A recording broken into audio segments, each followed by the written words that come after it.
내 하나님 여호와께서 내 조상 아브라함과 이삭과 야곱을 향하여 내게 주리라 맹세하신 땅으로 너를 들어가게 하시고 네가 건축하지 아니한 크고 아름다운 성읍을 얻게 하시며 네가 채우지 아니한 아름다운 물건이 가득한 집을 얻게 하시며 네가 파지 아니한 우물을 차지하게 하시며 네가 심지 아니한 포도원과 감람나무를 차지하게 하사 네게 배불리 먹게 하실 때에 너는 조심하여 너를 애굽 땅 종되었던 집에서 인도하여 내신 여호와를 잊지 말고 내 하나님 여호와를 경외하며 그를 섬기며 그의 이름으로 맹세할 것이니라.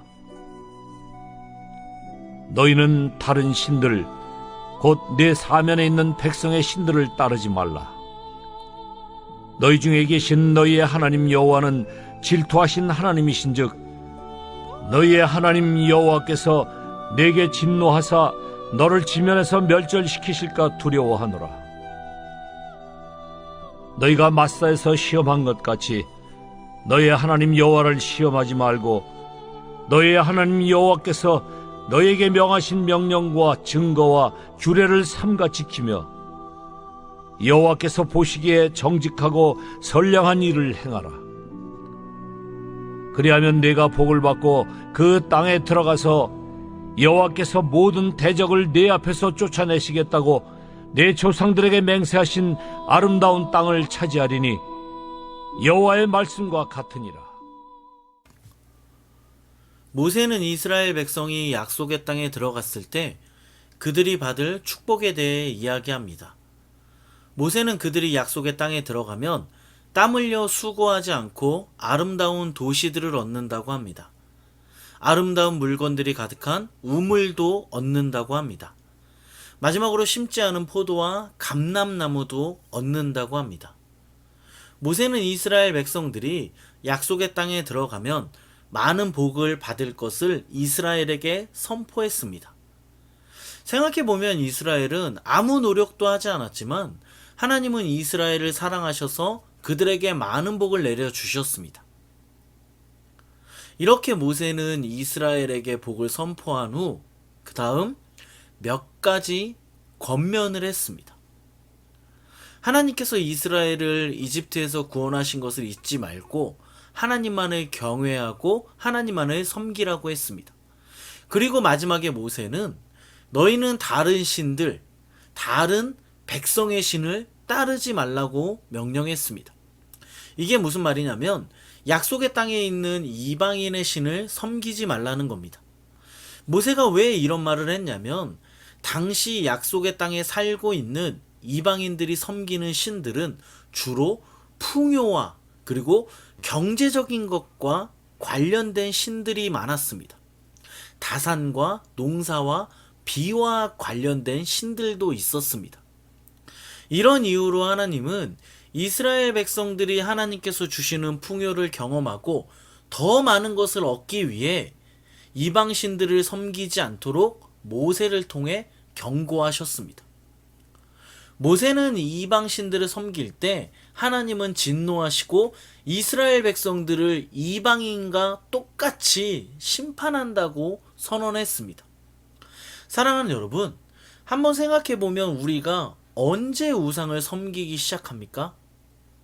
우리는 하나님께서 우리에게 주신 것보다 더 많은 것을 얻고자 할 때 하나님 외에 다른 우상을 섬기기 시작합니다. 하나님께서 주신 것보다 더 많은 것을 내가 누리고자 할 때 우리 마음속에 우상이 들어오기 시작합니다. 여러분 어떻습니까? 하나님께서 우리에게 주신 축복보다 더 많은 것을 얻기 위해 지금 우상을 섬기고 있지는 않습니까? 우리는 하나님께서 주신 것에 대해 감사하며 자족한 마음을 가지지 않으면 우리는 우상을 섬기게 됩니다. 우리가 받은 것에 대해 감사가 사라질 때 우리 안에 욕심이 생기고 우리 안에 욕심이 생겨서 우리는 반드시 하나님 외에 다른 우상을 섬기게 됩니다.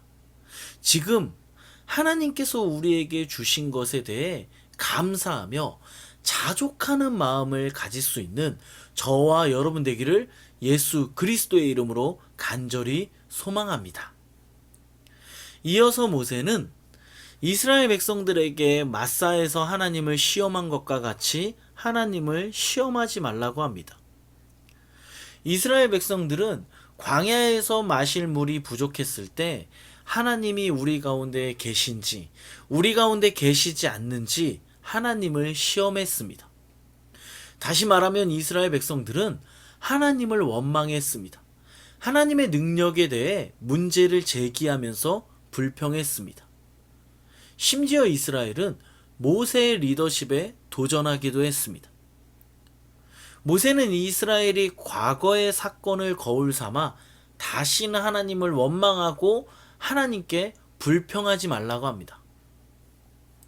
사랑하는 여러분, 이스라엘 백성들이 왜 광야에서 불평했을까요?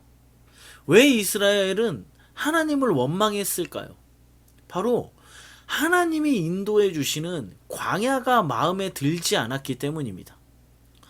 여러분, 우리가 언제 원망과 불평이 우리 가운데 사라지는지 아십니까? 언제 우리가 원망을 안 하고 언제 불평을 안 할까요?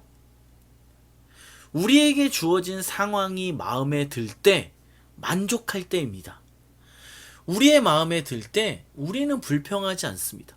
우리의 상황이 너무 좋을 때 우리는 원망하지 않습니다. 여러분, 잘 생각해 보면 하나님께서 우리를 인도하시는 광야가 우리 생각에, 우리 눈으로 볼 때 마음에 들지 않을 수도 있습니다.